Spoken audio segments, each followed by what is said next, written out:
You best start believing in ghost stories, Miss Turner. You're in one.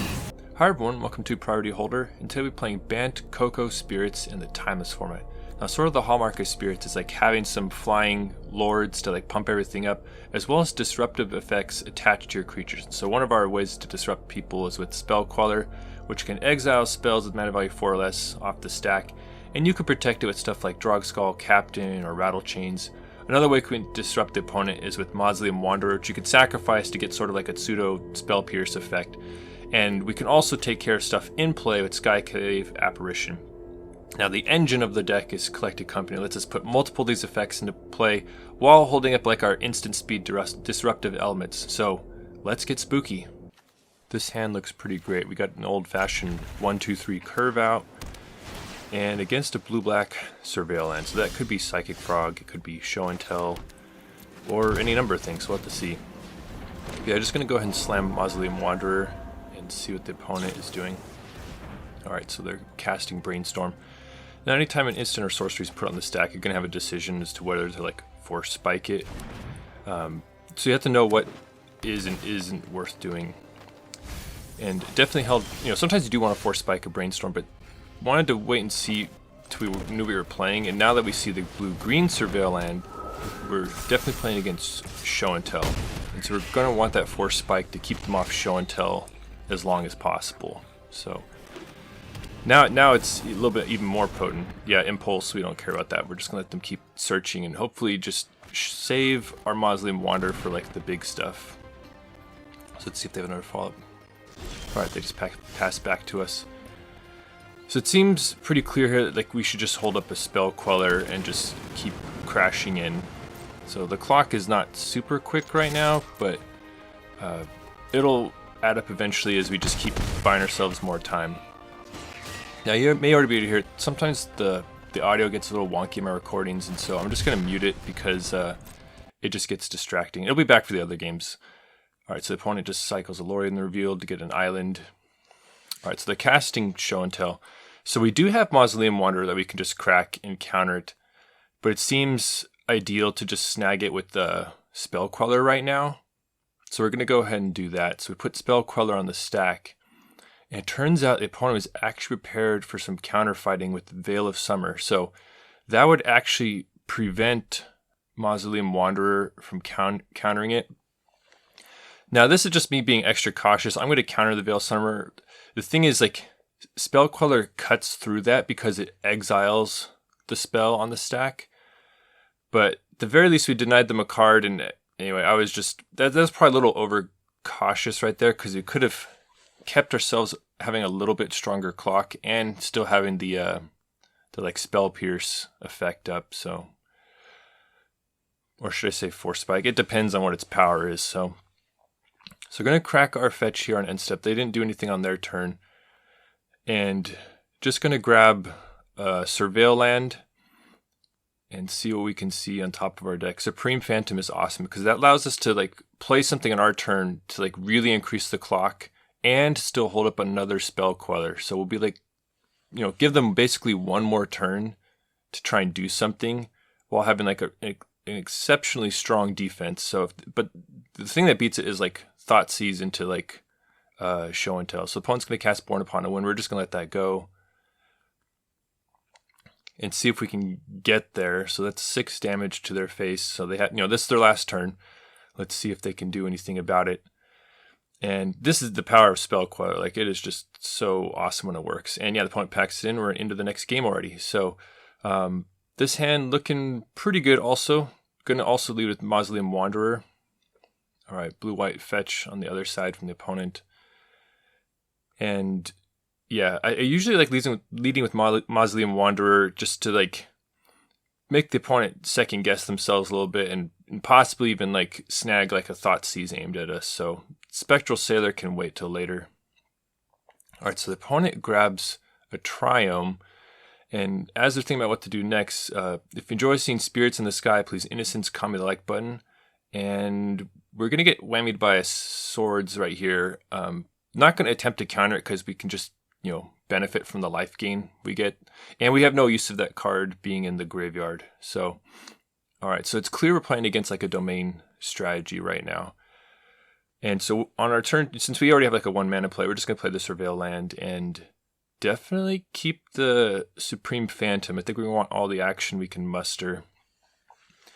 And I'll go ahead and link another a domain deck of mine that I play if you're interested in seeing me use that strategy. So, alright, so opponent's going to crack their Windswept Heath and slam an CoCo, which is always a dangerous card to play against, like just known powerhouse. I'm going to go ahead and flash in Spectral Sailor. Now, fortunately for us, we have a Skyclave in hand, and so the CoCo doesn't really pose any danger to us, but it is quite the threatening card. Like, it's just really hard to attack through its high loyalty, and it just does a whole lot the longer it sits in the battlefield. So we're in a safe spot right now, but it could have been pretty bad. So we're going to shock that in and just Skyclave CoCo. Now, you may be noticing the opponent's getting priority passes each time. So, like, a subtlety there from them would have been just absolutely devastating. So, they do have something they can still cast right now. I don't know if it's, like, Surgical or Solitude, Subtlety. Like, there's a lot of things it could be. So, opponent plays another fetch. And let's see. One Ring. Okay, so opponent appears to have, like, a sort of domain good stuff pile. One Ring is going to go off. That's going to give them a turn off from our attacks. And it seems like a pretty great turn just to hold up Collected Company. And the attacks do nothing right now, so we're just going to have to pass. And see what the opponent has in store for us. Now, we have successfully dealt a decent amount of damage, and their mana base is a little bit painful, so they're already at 9. Alright, so they're activating One Ring again. And against blue decks, like, there is an argument to fetching when they're tapped out so you don't get stifled. This didn't appear to be the kind of strategy that runs stifle, but you do have to be careful because sometimes you get got by that sometimes. Alright, Delighted Halfling. Delighted Halfling. Sometimes, so like the opponent puts another CoCo on the stack. So you could see me thinking about cracking the fetch because we could collect a company into a Spell Queller and just snag the CoCo on the stack. The risk of that is if we just hit like 2 lords or something, then it gets to like just elk one of our lords, you know, and then so we end up presenting a good target if we don't hit a Spell Queller. So just have to be careful with that. So I'm going to let it resolve. The other reason is that the opponent is at 6 life, and if we hit enough flyers / lords, we could just kill them. So it just didn't seem worth it to try and CoCo in response, though you do want to try that sometimes. Alright, this is me just checking if I want to CoCo and try and like block down their thing, but once again, I think it's best to go for the win. We do know the opponent has some sort of free spell though, so like that is what's making me second guess myself a little bit. So you're getting these priority passes. So we're going to collect a company on their end step and see what we hit. Alright, not the best one, but at least we get 2 creatures. We get a Supreme Phantom and a Spectral Sailor, and the opponent passes it back to us. Now, fortunately for us, we have 2 more lords right now, so we're going to just deploy both of them and attempt to go for the win right here. Now, I was going to just grab an island, but honestly, like, it's way better just to grab the Mystic Sanctuary and put CoCo back on top. So, assume, you know, that's good for us, assuming the game goes longer than this turn, which hopefully it won't. So, we're going to start with Drogskol Captain to grant hexproof to everything. And that'll give hexproof to the incoming Supreme Phantom. So, alright, so that resolves. So, basically with the 2 other Lord effects, like, we can basically kill them through 1 piece of interaction if they have one right now. So, waiting to see if the opponent has something, and they did have a Solitude. And so even if they nuke one of our lords, it's still enough to kill them. So they end up opting to just gain life by, you know, gobbling up their own elk, but that's just nowhere near enough to survive, and we beat them down. So that was pretty nice, and we move right on to the next game. This hand is a little bit tough. Like, plenty of 1-drops, and the game sounds are back now. Only 1 untapped land, though. So, once again, love leading with Mausoleum Wanderer. And we do have the Glasspool Mimic lands. Like, we'll sort of get there eventually, but we will need some more lands at some point. Alright, play with fire. Just gonna go ahead and counter that spell for dominance and see what we have next. We did draw a land, but it's a tap land, so we'll see if we can use it to surveil something nice to the top. And another land, especially an untapped one, seems like exactly what we want. So we're gonna go and play out another Mausoleum Wanderer. Though there is some argument for like holding up a Spectral Sailor to try and like ambush like a dashed Ragavan or something like that. Alright, so the opponent's going to attempt a Searing Blood. We are going to definitely counter that. We don't want to be taking damage from it. So, alright, Mishra's Bauble. So this appears to be like a burn style strategy right here. Especially with the Barbarian Ring. Like, it's not like your typical energy deck running, the fact that they're running like Searing Bloods and stuff like that, so. So we do have Spell Queller up right now. I don't know if it would have been better just to slam Drogskol Captain right there. Part of me is thinking it'd be nice to get the Spell Queller to snag something and then protect it with the Captain. So opponent puts a Slick Shot on the stack, and we're gonna lock up our green source, which is, maybe it was better to not get the green source yet, just to keep our life total a little higher.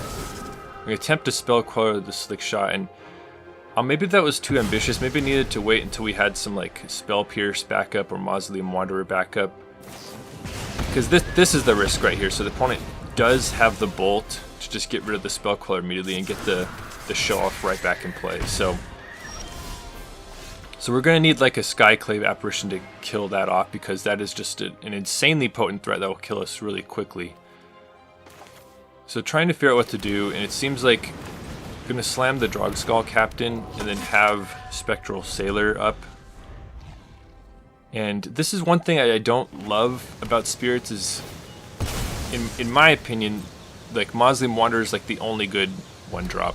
I'm running Spectral Sailor out of sort of necessity, but it just doesn't line up super well against what's going on in Timeless, like Ocelot Pride, Guide of Souls. It's just, in Bowmasters, like there's a lot of stuff that doesn't work well, and the opponent's just going to eat up the Drogskol Captain. And that card, like, especially in Timeless, you can just sort of feel how it's from like an older time, not as powerful. Like a 3-mana 2/2 is just dies to everything, and it's incredibly mana inefficient. Like, you're obviously feeling great if you get 2 of them in play and they're protecting each other, but the opponent is going to answer it for 1 mana basically every time. So Spectral Sailor versus Dragon's Rage Channeler, not feeling great. And the opponent has a fully loaded Barbarian Ring on the other side, so we'll have to keep that in mind. Make that 2. So now they have 2 Barbarian Rings. And it looks like they're considering just firing one off right now. Alright, so they are firing it off. So going to just activate the Spectral Sailor just to try and find some more action. And Spell Pierce does nothing right now, so Spectral Sailor is going to bite the dust. Thankfully they don't have Delirium yet, so we're not getting like quite as destroyed as we could be. Alright, let's see what the opponent does. Okay, so they're just putting Lurrus into hand. So we're definitely going to get a Surveil land right here, but it's looking pretty grim. Like, we're already at 7 life against a burn deck that has a Barbarian Ring and 2 creatures we haven't dealt with. Rattlechains is not, like, what we need right now is Collected Company, like something big to like put multiple things in play. Like, I am considering it because it is like, it can ambush block the Slick Shot potentially, like, so like there is an argument for it. And then we find a Skyclave. Now, I'm worried about Lurrus, and so I'm going to hold it here, but given our low life total, I probably should just ran it out, gobbled up the Slick Shot, and just tried to go from there, because right now the only thing they can recur is Mishra's Bauble. And the thing is, like, we were just in a tough spot. Like, let's say I grab the Slick Shot with Skyclave, they just Barbarian Ring it, then they have their creature, and like, it's just pretty bad. But so it's looking pretty tough. Or I'm just gonna attempt to Spell Pierce and like tie up their mana a bit. They just let that go, and they have the burn spell, so we're just gonna die right here. So that was a tough one. I think that I could have played that a little bit better, but that was going to be rough either way. So we're on to the next game against another Lurrus deck, though. So we'll have to see if we fare any better this time. Don't have any more 1-drops. Gonna hold up Spell Pierce just in case they try to like Inquisition or Thought Seize us. So now we can grab a green Surveil land just to make sure we have Collected Company prepared. There is an argument to like keeping like land number 4 up just so we can like cast all of our spells, but like that is a tap land, and anyway, it just seems like we could find something better. So, do we play the tap land now, or do we play an untapped land just to start running out Rattlechains? Decide to play the tapped land because if we can successfully stick the 2 Drogskol Captains, and they'll protect each other. And just running out of Rattlechains without like any lords in the future, well, anyway, it just didn't seem like a very good idea. So, alright, there's an Ajani. Okay, so Spell Pierce did nothing there. So what I can do right here is attempt to ambush block the Ajani with the Rattlechains. And so that's going to do like, presumably they're going to attack, and hopefully we can try and block down the Ajani and deny them the Planeswalker flip. Though they run a lot of instant speed removal, so we have options here. I'm gonna just Spell Pierce this because if they pay it, it's just gonna take up their whole turn. Okay, so we did successfully stop the Thought Seize. They have something else they want to play. So let's see what the opponent does. The opponent's thinking about it, and alright, so they are going to attackers. Yeah, so we're going to probably just grab a basic island right here just to reduce the damage to ourselves. And Rattlechains. Now it can grant something hexproof, but with that on the stack, you know, there is a window for them to stop it, so it's going to give itself hexproof, but that's not going to matter because the opponent has Galvanic Discharge. So, alright, so the Ajani is not going to get taken down, and we're going to take some damage here. So it's not looking amazing right now, honestly. So opponent is going to crack their fetch. Let's see what else they have. And there's different flavors of energy. This is the Lurrus version, so that means like no Flage, but it is running black, so it means there's Bowmasters. So the opponent's going to induce their own Ajani flip right here by Galvanic Discharging their other cat, so not great, but at least they don't have another red permanent in play. So they do have an engine for making cats, but no damage at the moment. Now Collected Company was an insane draw right there. That's like probably like the best card in our deck, and like the perfect card to draw right there. So we do have to shock to enable Collected Company, so we'll have to see what the opponent has. Because once again, there's always the okay, so this makes it pretty obvious. We just got a Collected Company in response to the Thought Seize. Maybe we'll find a Spell Queller, but honestly don't know if I'd even want to put a Spell Queller out right now. So I think the best combination hits, once of all, you can't Glasspool on an empty board. You have to have something already in play. So going to probably just stick 2 Supreme Phantoms into play. They're gonna, you know, if they both survive, there'll be 2/4 flyers, which will be pretty nice. So the opponent's deck is absolutely loaded with removal. So we'll have to see. And it will be interesting to see what they take from us. Okay, so they just take one of the Drogskol Captains. Now, do they have a red permanent to put in play before they activate their Ajani?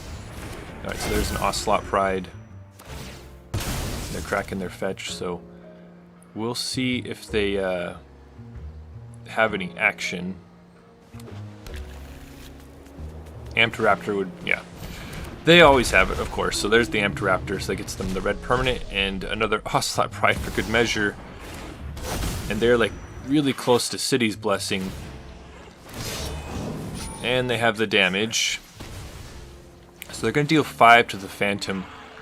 It's going to thankfully hold off the cat attack though, but it is not great right now.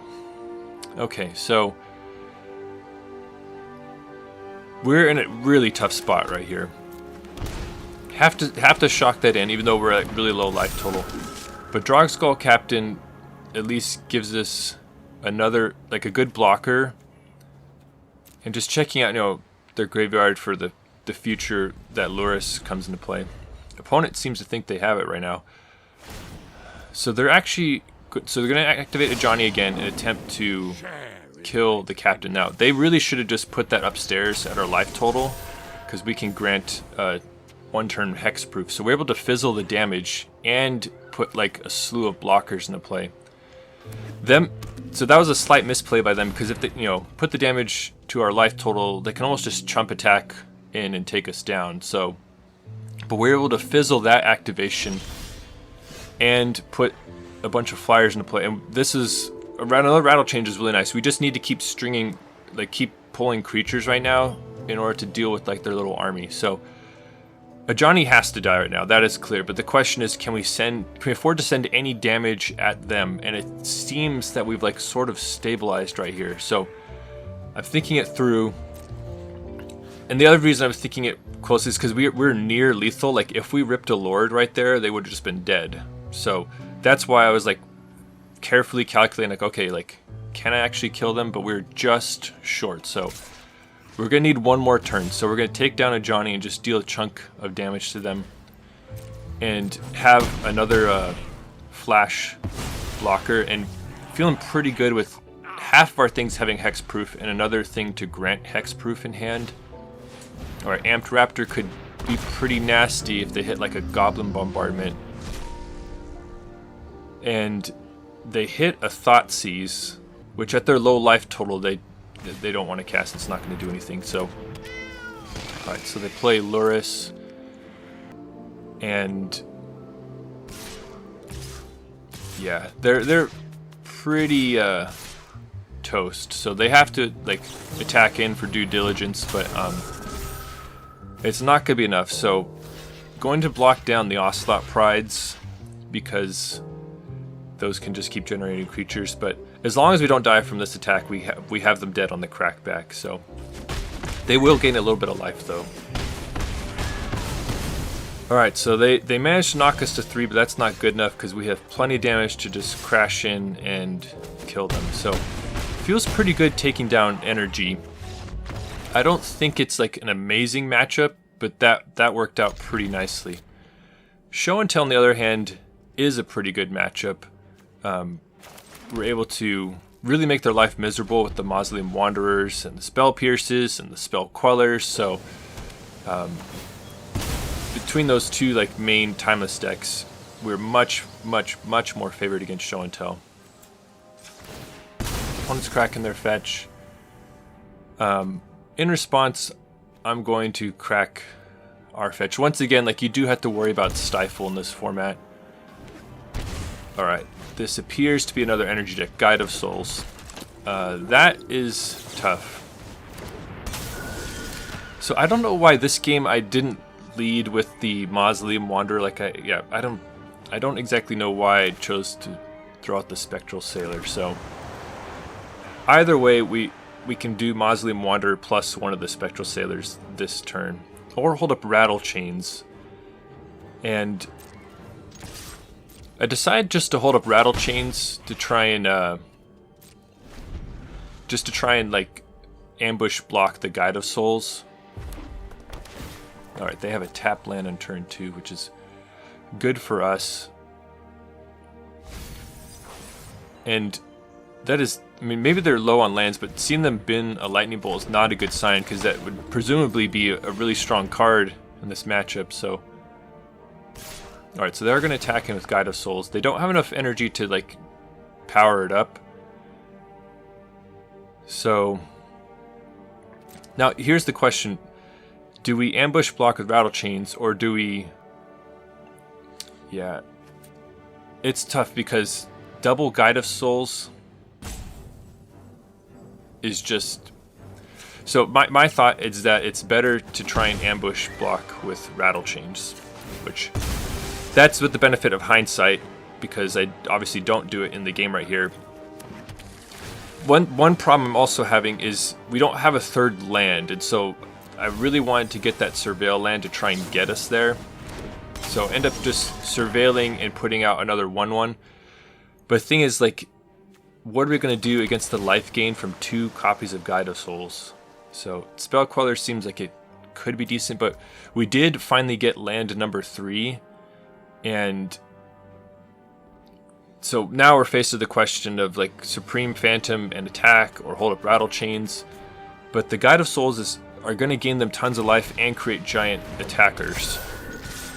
So we'll send these in, but you can see now how much better it would be if we had our Mausoleum Wanderer in play, because then we'd have sort of like an on-demand spell pierce thanks to the Supreme Phantom.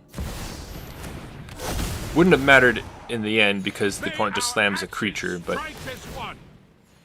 And this is the danger of leaving, you know, so many Guide of Souls in play. I mean, having 1 in play is bad enough, but having 2 of them is absolutely devastating. Alright, so they're going to send both of them in. Yeah, this has just been like a just sort of a tough game, like, and that's just the power of Guide of Souls. Honestly, Guide of Souls is stronger than like every card in our whole deck, so it is an uphill battle when you're fighting cards like that. So now it seems, yeah, we're already at 12 life. Because one way to, like, approach this matchup is just to try and race them, like flood with as many little flyers and just slam as many lords and just try and, like, go all the way instead of trying to play all super disruptive and stuff. So, like, that is one way to try and do it. It doesn't seem very effective when they have Guide of Souls and they can just recoup a lot of the life loss, though. So, alright, Amped Raptor, we'll have to see how bad this is for us. Lightning Helix is pretty bad, so they can either hit the Supreme Phantom or the Skyclave. And that was a moment where it would have been nice to have Mausoleum Wanderer in play. So this game is sort of showing why you want to lead with the Mausoleum Wanderers and just swap one of our sailors with the Mausoleum Wanderer, and we might be feeling like a lot better this game now. The thing is, Galvanic Discharge would have made our life difficult either way, despite having like an on-demand spell pierce. So we fall to 6, and the opponent has a ton of creatures. We did find another Skyclave though, so that at least, like, was probably the best draw we could have hit, because it takes out Guide of Souls, which was a life gain threat and a killing us threat. Goblin Bombardment is really tough. I'm shocked to see them not just flip the Ajani right away, but anyway, I guess they decided just to mow down multiple creatures, so. Alright, so now, unfortunately, Ajani, yeah, there's a Ragavan, so we're just, opponent just had it all this game. And like I said, I don't think I played it quite optimally, but Energy, I think, is a sort of tough matchup. And I think if Spirits just got some better 1-drops, that would help a lot, because Spectral Sailor just is not cutting it most of the time. It is pretty good in draft, though. Alright, let's see what's going on the other side of the battlefield. Blue-green Surveil Land. You know what that probably means. It's probably show and tell. So, we'll see. There's Assemble the Team. Once again, you'll be faced with like the force spike or not decision all the time, but typically you don't want to counter the tutor effects, you want to counter the actual things. So now we have multiple tap lands, and we do want to eventually get up to Collected Company mana, so I'm going to go ahead and deploy one of our tap lands here. Rattlechains just does nothing in this matchup. They basically, I don't think any show and tell decks like run removal. So Rattlechains is not really doing a lot. So we want to get all of our tap lands into play. That way we can have like the turn 4 Collected Company up. Alright, there's another assembled team. We're just going to let them keep searching and just try and keep them off their show and tells. Now the thing is, so many of these decks run Veil of Summer, which would stop Mausoleum Wanderer. So I do have to be careful about that. But as we slam out another spirit, let me know in the comments, like, what are your favorite creature types in Magic? Like, spirits are pretty fun. Humans, dragons, knights, vampires. Which ones do you like to play? Alright, so feeling pretty dang safe right here with the Spell Queller up and soon to have Collected Company. Pulling Spell Queller changed the plan of like getting all the tap lands into play for Collected Company. So it feels like we can hold off a little bit more. Okay, so the opponent's going to cycle Lorien Revealed. And they have so many Surveil lands in this deck. But it makes sense because they're always searching for certain cards. So let's see if the opponent tries anything. That's going to be our turn. Honestly, I think it's best just to throw out a Rattlechains to just increase the clock. They don't have, like, if they had more mana, then they could Born Upon a Wind, Show and Tell, but they just don't have enough mana. Like, I guess it is possible they could Dark Ritual into it, though. That is... But, you know, never mind, we have Mausoleum Wanderer up, so yeah. So, playing out a Rattlechains to increase the clock is a good play right here. Alright, so... We're going to get a couple triggers. That's not going to matter, because it's just on the end step. And that's one thing to remember. Sometimes you can instant speed, get some spirits into play to boost Mausoleum Wanderer's power to get a more potent counter effect. So, do have to remember that. Okay, so no fourth on tap. Skyclave doesn't do anything here. It's restricted to mana value 4 or less, so it can't even grab an Omniscience or Attracts or anything like that. So we're just going to keep whittling them away. Let the Born Upon a Wind go. And I've said this before, but I play a lot of decks that are very ambitious, so it's always nice to make Show and Tell squirm with certain strategies after all the times they've beaten up my, you know, zombie tribal and stuff like that. So here's the Veil of Summer, and they're attempting to like go for the win through Mausoleum Wanderer. We are pretty safe though with Spell Queller, so we're just going to let that happen and let them think that they're safe right now. And yeah, just going to Spell Queller. Now the thing is, it doesn't give their like spells hexproof. It just gives their permanents in them. Yeah, the opponent's just going to pack it in. So always feels good to beat up Show and Tell a little bit. Now this is an interesting one. So as we think about this hand, the opponent actually has Obosh as their companion, so only odd spells over there. We are going second against them, so let's see what we're in store for. And the opponent has turn 1 Ragavan, which is frankly really tough because we don't have any of our 1-drops to try and block it. They probably would have, you know, there's a chance they'd have removal anyway, but now we just have to tank a Ragavan hit, and as they just sort of start banking treasure and stuff like that. They didn't anything useful, but them just getting all that extra mana is pretty bad. Now it seems like we have to shock in the blue-white land to go Mausoleum Wanderer and hold up Spell Pierce. There is an argument also just trying to ambush block with Rattlechains. But it seems like it's way safer to have Mausoleum Wanderer plus Spell Pierce. So that's the route I'm going to go, but you know, just turn 1 Ragavan is just a really strong play, and we just didn't have like a good defense for it. So okay, so the opponent at least didn't do anything on our end step. Alright, so there's the Elegant Parlor. And bracing ourselves for like a removal spell right here. Alright, so they're just going to attack in, so pretty happy to see that. We'll gladly accept this trade. And the opponent just has another Ragavan, so that doesn't feel great. And this is going to be similar to last turn, like, so we could just slam Skyclave right here and just eat up the Ragavan. It seems possibly a little safer to go Rattlechains plus Spell Pierce.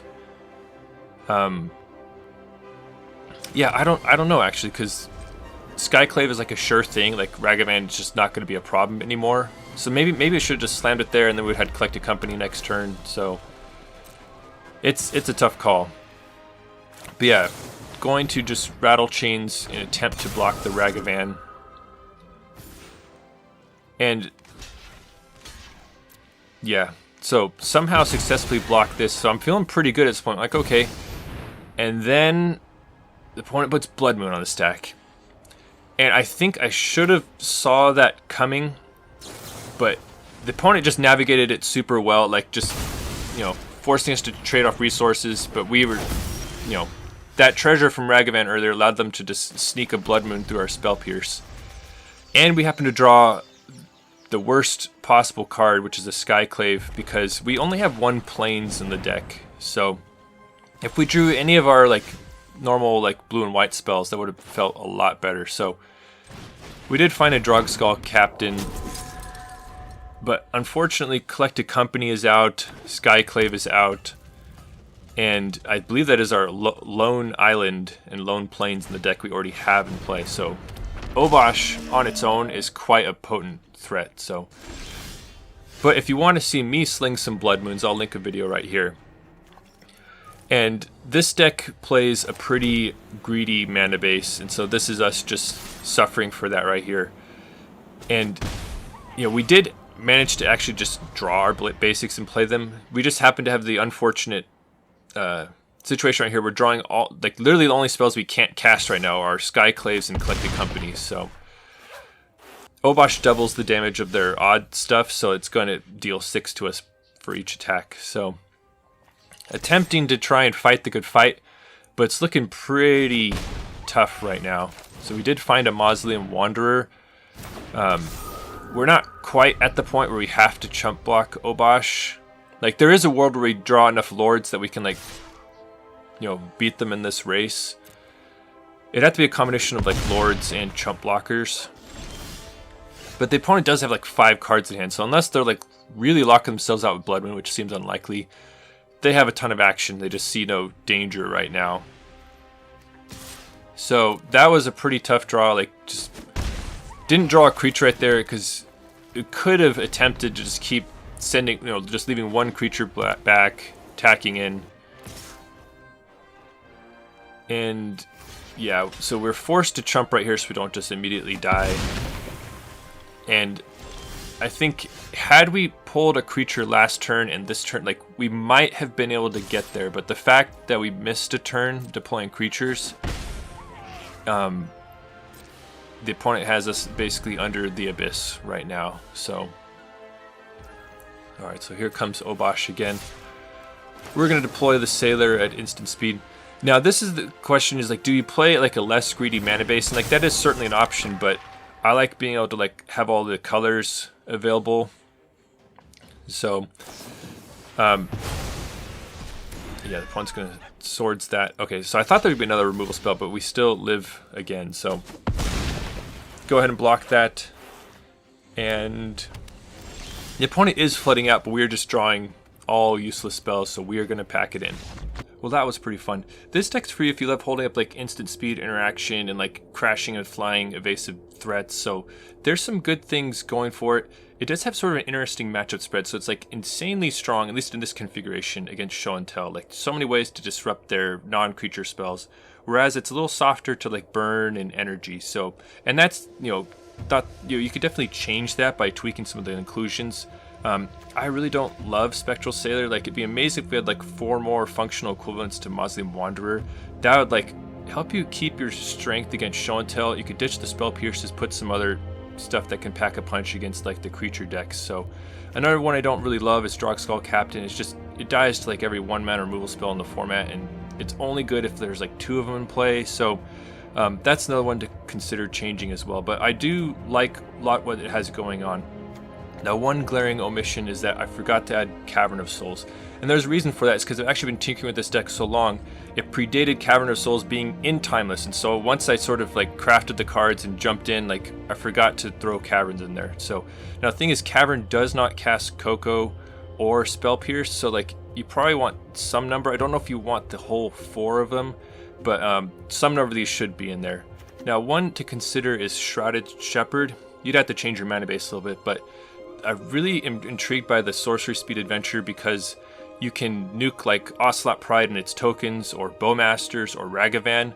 So this is definitely one to consider to maybe pick up some ground in like the creature matchups. Shacklegeist is a classic one that you can basically tap your spirits to like fog some nasty creatures. So like this could be pretty good as you play your sort of defensive, kill them in the air kind of game. Maybe this should honestly be inside there. You'd have to change the deck, probably ditch Collected Company, but you could go like the Lingering Souls route, especially if you went like, I don't know, maybe there's like an Esper Spirits deck out there with Shrouded Shepherd, Lingering Souls, and Lords and stuff like that. Flare Denial is something to consider, though I don't think their curve is low enough. Like, we don't want to be trashing like 3 mana creatures to counter a spell with this, so but it is something to consider if we get some better lower curve spirits. And also should mention that there's some other Spirit Lords that aren't being included here, including a Patrician Geist and Empyrean Eagle, which is not explicitly a Spirit Lord, but it is a spirit and like it boosts all your flying creatures. So, but yeah, that's the deck. Thanks for watching the video. I hope you enjoyed it. And if you want to see even more nonsense, please consider subscribing. And if you're already subscribed, thank you for your support. Your engagement with the channel helps me know what the people want. Thank you.